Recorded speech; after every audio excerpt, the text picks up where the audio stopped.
السلام عليكم ورحمة الله وبركاته كسو هذا فيديو غني وهري كروين أكاديمي يوتيوب channel كان إن شاء الله تعالى فيديو واحد بدنا يك فايدة وحبرن دوتا سيدا يلي بلان الله سمي سيدا كالندر كلو استعماله يسيدا كله سيدا daily journals لقرطه مركا إن شاء الله تعالى واحدين لي هاي سفي عن هل دوغ فايدة است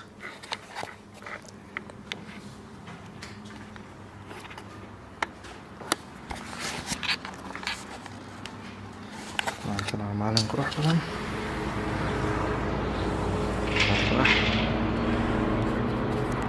Okay. السلام عليكم مركل والله لا soo dhawaada walaalkin Bashiir Kurweyne Academy ka socdo waxaan idin ka codsanaa marka ugu horeyso inaad channelka subscribe dhahdaan hadaad subscribe lidin subscribe dheh videogeena ugu horeeya wax badan baa ka faa'iidi doontaan waxaad baran doontaan sida qorshayaal iyo hamiyaal loo sameysto yearly plan waxa loo yaqaan si loo sameysto muxuu ahaa hamiyada sanadlaha waxaa kaloo baran doontaan insha Allah taala oo labaad waa calendarka sida loo isticmaalo midda saddexaad baran doontaan waxa waaye daily journal si loo qorto marka journalka maalinlaha si loo sameysto si aad ula socotid maalin kasta waxaad sameynaysaa aad iyo aad taas muhiim u tahay calendarka sidoo kale oo qaybta labaad muhiim waaye waa inaad la socotid waxyaalaha sameyn doontid bilaha sanadaha soo socda yearly plannerkana waa la socotaan taas aad iyo aad muhiim u tahay marka walaalayaal insha Allah taala hadda waa xilli dambe fajr mar dhawaad tukanay waa seexan doonaa insha Allah markaas soo kaco video waa idin duubi doonaa dhammaystiran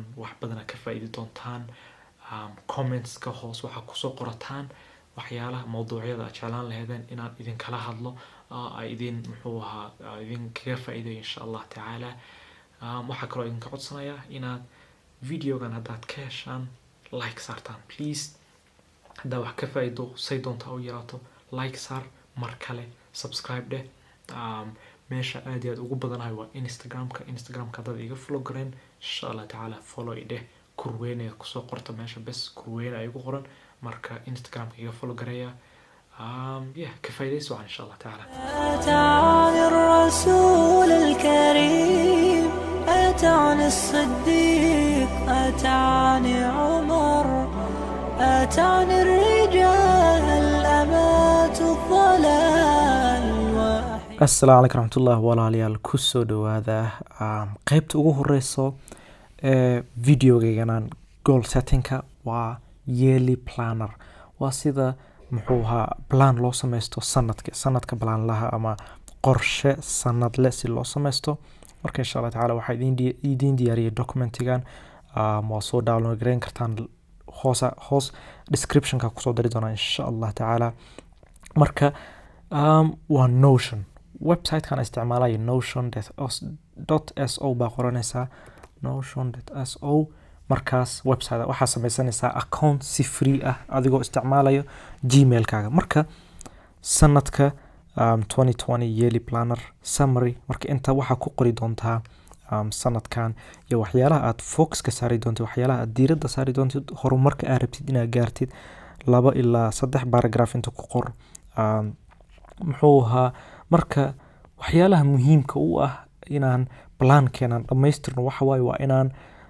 qornaa quarterly goals waa inaan qornaa hamiyadeena markii sanadka loo qeybiyo 4 quarterly marka rubac kasta hamiyada aan leenahay sanadkaas inaan qorno taas waa midda koowaad midda labaad waa inaan muxuu ahaa document qorno 10 wax oo aan rabno inaan noqono sidoo kale 10 wax aan rabno inaan sameeyno iyo 10 wax oo aan rabno inaan haysano sanadka 2020 qaybta ugu dambeysa waxa waaye waa qayb dib u eegis loo sameynayo hamiyada aad sameysatay dib u eegis aad u sameynaysaa waxyaalaha aad muxuu ahaa gaartay ama aad sameysay iyo sidoo kale waxyaalaha aadan sameynin sababaha waxaas oo dhan marka iga raali ahada English aan ku qoray aniga waa sida u sameystay plannerkayga waa just waxaan ka reebay oo kaliya hamiyada aan leeyahay ma ku soo dardarin hamiyadaasha aan leeyahay waxyaalaha rabay inaan sameeyo laakiin plannerkayga exactly sidaan buu u egyahay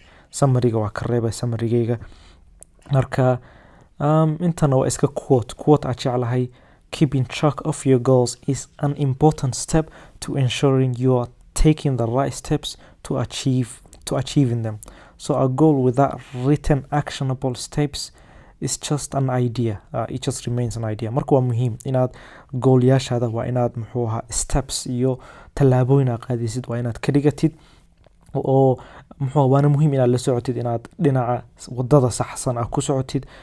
Sidoo kale hami aanan lahayn tallaabooyin aad qaadan kartid waa iska idea waa iska fikrad leh marka waa muhiim in hami walba aad samaysanaysid waa inaad muxuu qortid tallaabooyinka aad qaadi lahayd. marka waa kuwana waxyaalaha rabtid inaad samaysid, waxyaalaha rabtid inaad noqotid iyo waxyaalaha rabtid inaad haysatid.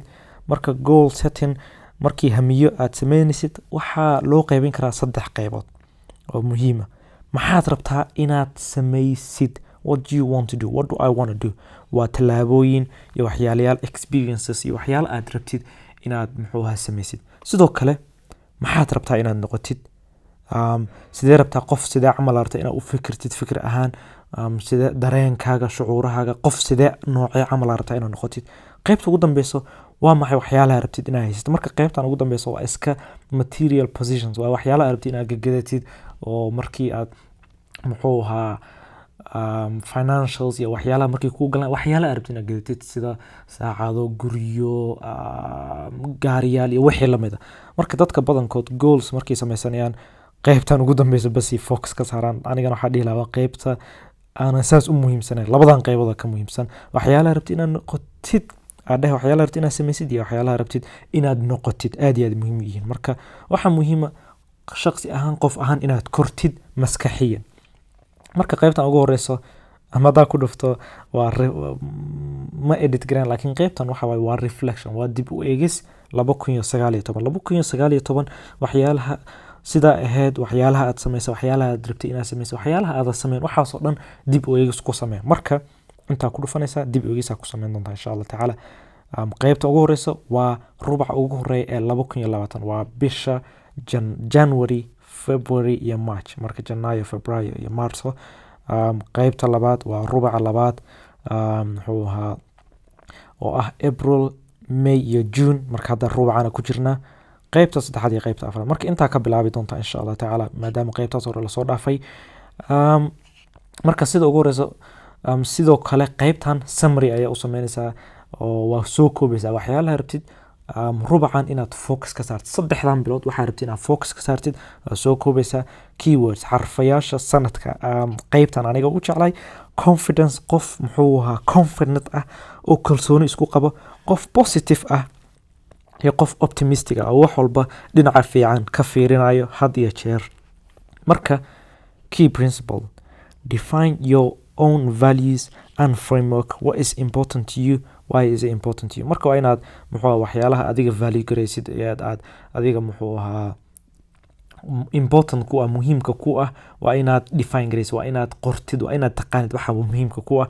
why waa maxay waxyaalahaas muhiimka ku ah sababta ay muhiim ku yihiin waa maxay. marka waa iska key principle waa su'aal mudan in la isweydiiyo. marka qaybtan ugu horeyso waxa waaye 10 wax aad rabtid inaad samaysid aad noqotid iyo 10 wax aad rabtid inaad haysatid quarterkan rubacan 2020 ku dhufanaysaa waa sii kala qaybiyay waa kana. marka qaybtan waxa waaye waa 10 wax aad rabtid inaad samaysid. listigana idin sameeyay inta ku qor 10 wax aad rabtid inaad samaysid 10 wax aad rabtid inaad samaysid quarterkan. sidoo kale 10 wax aad rabtid inaad muxuu ahaa noqotid b quarterkan. qof sidee ama xataa qof kalsooni qabo, qof kalsooni isku qabo, qof is aamino, qof positive ah, qof muxuu ahaa friendly oo dadka ay jecel yihiin waxyaalaha la mid ah baa qoraysaa. sidoo kale 10 wax aad rabtid inaad muxuu ahaa haysatid quarterkan. marka sida waxaan loo sameeyaa hadda idin sheego inta waxa waa iska qori kartaa waxba qori kartaa. marka waxaan ka dhigi karnaa text hadda sidoo yahay page hadda ka dhigtid waa sidaan camal ka dhigaysaa. marka page hadda ku dhufto waa kana inta ku qoraya title-ka page-kaas intara ku dhufanaya markaas waxyaalaha aan rabo page-kan inaan ka sameeyo. marka waa iska tirtira just waxaan sidii u qorantaa rabina idin tusiyo. marka aad samaysid 10 wax aad rabtid inaad samaysid inaad noqotid iyo inaad haysatid kabacdi ayaa waxaa imaanaysaa qaybtan ugu dambeysa oo ah saddex wax. marka 10kan wax ayaa saddex ka dhigaysaa oo saddexda ugu muhiimsan ayaa ka soo saaraysaa. saddexda waxyaalo ugu muhiimsan inaad aad rabtid inaad samaysid, saddexda waxa oo kuugu muhiimsan inaad noqotid shakhsi ahaan, iyo saddexda waxa oo kuugu muhiimsan inaad haysatid. marka waxaana waxay ka imaanayaan waa inta. marka waxaa laga yaabaa wax walba oo meeshan kusoo qortay inaysan muhiim u ahayn, laakiin inta waa muhiim. wax walba inta ku qoran inay aad iyo aad muhiim u yihiin insha Allah tacaala waa ku dhufanaysaa. sidoo kale waa list ayaa kana list inta ku qoraysaa wakaasa. marka tan waa quarter-yaasha sida loo sameynayo. quarter walba markii la gaaro, aniga quarter-kii markii 5 ilaa 7 maalin ka harsan tahay ayaa dhammaystiraa. focus-kaygana 3 bilood ayaa siiyaa. marka wakaasa tan waa muhiim ayadana. accountability tracker waa muhiim, dib u eegis inaad sameynaysid, maadaama haddii aad hami dejisatid haddaadan dib u eegeenin wax macno leedahay malaha. marka tan haddaa ku dhufto ayadana waa kuwana yaad rabtaa inaad dib u eegis isla sameysaan. aad iyo aad muhiim tahay waa inaad qof dooratid, accountability partner inaad qof dooratid. marka inta waxaa ku qoraysaa 3 ilaa 5 qof oo aad rabtid inaad accountability isla sameysaan.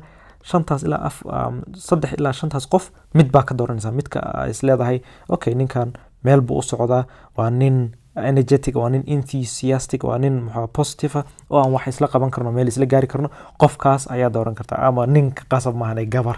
marka insha Allah tacaala inta qofka dooranaysaa. aniga hadda waxa accountability ruleska iyo sharciyada aan aniga iyo qofkaan dib u eegis isla sameyn isla leenahay waa kuwana. marka adigana sharciyo ku gaar samaysa ama kuwan waa isticmaali kartaa of course waana tana. marka bil kasta hadda inta laga bilaabi doona May waxa sameynaysaa markii dhamaato qofkaas waa isla fiirinaysaa hamiyada aad samaysatay aadhaha quarter-ka markuu dhamaado. marka bil walba waxa sameynaysaa sida u socotid iyo rubacaas inaad hamiyada lahayd inaad gaari doontid in kale insha Allah tacaala. marka waa kana intaan waaye. sidoo kale inta waxaa kusoo daray morning iyo night routines, waxyaalaha aad rabtid subax kasta markaad soo kacdid 3 ilaa 5 waxyaalo ugu horeeya rabtid inaad samaysid. sidoo kale habeenkii waxyaalaha rabtid inaad samaysid si maalintaadii u ahaato maalin aad iyo aad wax soo saarkeeda aad iyo aad u sareeyo, maalin productive ah. marka waa tan qaybta ugu horeysa insha Allah intaas ku soo gabagabnaa. qaybta labaad waxaa idin tusin doonaa calendar-ka sida wax loo sameeyo, sida loo isticmaalo ugu habboon insha Allah. السلام عليكم ورحمة الله وبركاته. كسر دواء قيبت اللباد وكالندر كواحد ربنا أدنسيه سيدا وها بنا كالندر كلو استعماله.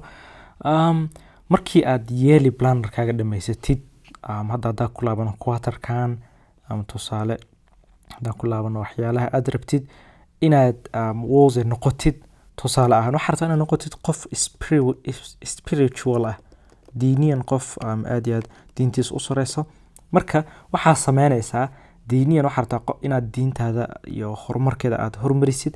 marka waxaad soo saari doontaa waxyaalaha aad talaabooyinka aad qaadi doontid si diintaada aad u horumarisid, horumar u gaarsiisid, cilmigaaga horumar u gaarsiisid. marka waxaa qoran kartaa waxyaalaha si tusaale ahaan inaad quraanka xifdisid, jusyaal ka mid inaad quraanka xifdisid, inaad xadiisyo xifdisid, inaad adkaaro xifdisid, inaad waxyaalo kala badan inaad caqiidad baratid, waxyaalo kala duwan. marka waxyaalahaas ayaa qoranaysaa, meel ayaa ku qoranaysaa, kulli waa list garanaysaa, list steps kaas u baahan tahay oo dhan ayaa list garanaysaa. markaas ayaad inta waxa ku qoraysaa waqtiga aad siin doontid diinta, intee waqti ayaa siin doontaa diinta maalin kasta. oo hadda October 2022 imaada aniga wax ma ii diyaarsan. marka waxa rabaa inaad tusaale idinka siiyo marba goalskayga iyo hamiyadeyda inaan iska soo bandhigo. laakiin marka inta ku qoranaysaa diinta tusaale ahaan markii aad soo kacday 6 morning routine-kaaga ayaa sameynaysaa saacada ugu horeyso, waxyaalaha ku muhiimsan inaad subaxii sameysid, sida inaad waqtiga saxdan tukatid, fajarka inaad sidoo kale adkaar akhrisatid, adkaar sabaaxul adkaar, sidoo kale inaad biyo badan cabtid, inaad quraacatid, inaad maybe exercise yar sameysid, inaad affirmations qoratid, inaad goals kaaga sameysid maalintaas, daily goals kaaga waa ka hadli doonaa taas. markaas shaqadaada ugu horeyso inta ku qoranaysaa diinta, maybe focus ka saaraysaa, maybe jaamacad ba dhigataa, maybe qof ganacsadaa tahay. marka waxaa muhiim ah waxyaalaha 5 waxay ugu muhiimsan inaad sameysid duhurka ka hor inta energygaaga aad iyo aad u badan yahay. Tan waa diina inta ku qoray. Sidoo kale waxaa laga yaabaa inaad noqotid professional forex trader. Marka professional forex trader say ku noqonaysaa waxyaalo waxaa jira muhiim ah oo aad focuska inaad saartid, sida inaad knowledge raasatid, cilmi inaad raasatid, sida inaad samaysid back testing, sida inaad samaysid muxuu ahaa mar walba inaad journalkaaga qoraysid, waqtigee baa journalka maalin kasta aad dheh isbuuc kasta iyo qori doontaa, ASR waxa la dhaho inaad samaysid, practice badan inaad samaysid. waxaasoo dhan waxay kaa dhigaysaa ay kuu wadaysaa wadada ah inaad professional forex trader noqotid. Marka waxyaalahan marka maalintaas ganacsigaas goormaad waqtigaas siinaysaa, waxaa laga yaabaa exercise-ka inaad habeenkii ka dhigatid, inta inaad siisid muxuu ahaa ganacsigaaga forex traderka, inaad studying samaysid, waxyaalo kale laga yaabaa inaad baranaysid oo cilmi ah sida psychology iyo wixii la mid ah. marka goalska sidaan u qoranaysaa. laakiin waxaa rabaa inaad la socodsiiyo calendarka markaa isticmaalaysid waxaa qoraysaa waa guud ahaan waxa aad focus ka saaraysid maalintaas, guud ahaan waqtigaas waxay focus ka saaraysaa. laakiin gaar ahaan waqtigaas sameynaysa hadda trading inta ku qoray knowledge trading inta, laakiin maxaad focus ka saari doontaa? waxaa laga yaabaa inaad baran doontid probability, waxa la dhaho probability inaad baran doontid, probability suurtagalnimada,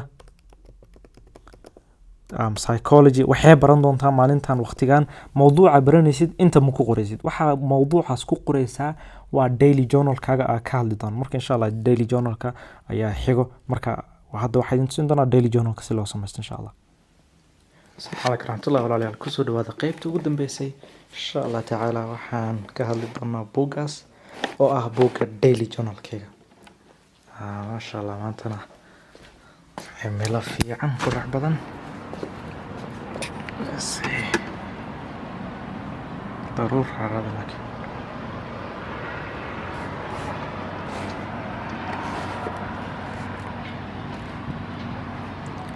جيم كيجي دا ايدنتسيو حرية بيلدينغ كاس عدانكا. اوكي بسم الله. بوغان كهدلنا ديلي جورنال ادي اد مهم يحي.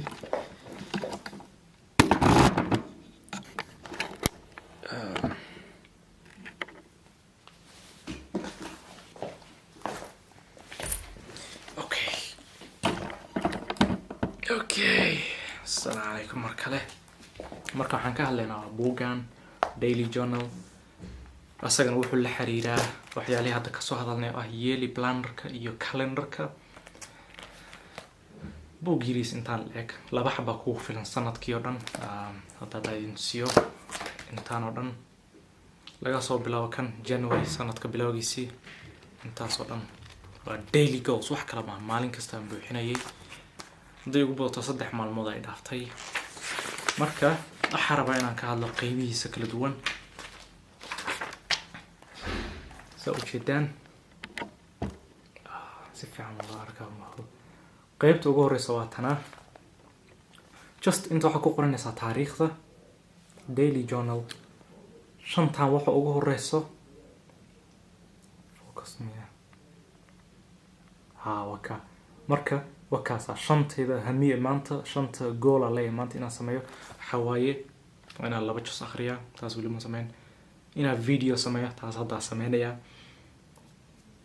chest workout inaan jirka ka shaqeeyo chest insha Allah taala. quality content planner waxa plan gareynaya waxyaalaha macluumaadka idin la wadaagi doono insha Allah. iyo inaan sameeyo journaling tradeyaasha qaatay isbuuc la soo dhaafay ASR taas wali ma sameyn. marka taas inaan sameeyo waaye. marka shanta goal aan qorto waxa ku xigto qaybta ku xigto waa values, waa xarfayaal macno ii leh aniga maalintaas aan rabo inaan muxuu ahaa xarfayaashaas macnahooda sida confidence, qof muxuu ahaa kalsooni qabo, positive, optimism, spiritual, wisdom. waxaan Google search garay insha Allah. qaybta ugu dambeyso waa qayb aad iyo aad muhiim ah maalin kasta sameeyo waa daily affirmations. ayadan focus ka saaro oo jeedana umaleeya. iyo qaybtan saddexaad daily affirmations iyo saxiixayga waa saxiixa. you know saal socotaan markii aad wax saxiixdid waa waa inaad muxuu ahaa gelaysid waa adigoo contract saxiixaya camal markii aan waxaan saxiixo maskaxiyan waxaan waa inaan sameeyaa waa anigoo contract galay camal. Affirmations waxa waaye waa kelmado aan maalin kasta dhaho. Maalin kasta kelmadahan waa kusoo celceliyaa 10 jeer. qasab ma ahan kelmadahan inay yihiin wax aniga hadda ahay, laakiin waa wax aan u socdo. sida tusaale ahaan mid ka mid ah affirmationskayga hadda idin sheego waxa waaye I attract an abundance of health, wealth and happiness. waxa muxuu ahaa aniga oo dhinacayga imaado iisoo jiistamo waa abundance, wax aad iyo aad u weyn oo ah caafimaad, health, wealth, dhaqaale fiican iyo happiness, farxad. waa mid ka mid ah. marka affirmations insha Allah ta'ala research ku sameeyo waa aad iyo aad u fiican yahay walaalayaal. insha Allah ta'ala waxaan rajeynayaa inaad videogan wax badan ka faa'iideen. waxaa idinka by the way meel khaldan fiirinaya igala inta fiiri way idon soo fiiri indhaha ku hay. waxaa idinka codsanayaa like ina saartaan hadaa wax badan ka faa'iideen. insha Allah ta'ala waxaan rajeynayaa inaad wax badan ka faa'iideen. sidoo kale comments ku soo qorta fikradiina, sidee buu idin lahaa videogan, sidee baa u horumarin karaa. sidoo kale waxaad soo qortaan commentska macluumaadka waxyaalaha jeceshiin inaan idin la wadaago oo waxyaalaha hadda plannerkayga ku dara quality content planner waxyaalaha ku dara maadaama YouTube focus ka saari doona insha Allah bilaha soo socdo. subscribe na dhaha. don't forget to subscribe insha Allah ta'ala. assalamu alaykum khair bil bayt.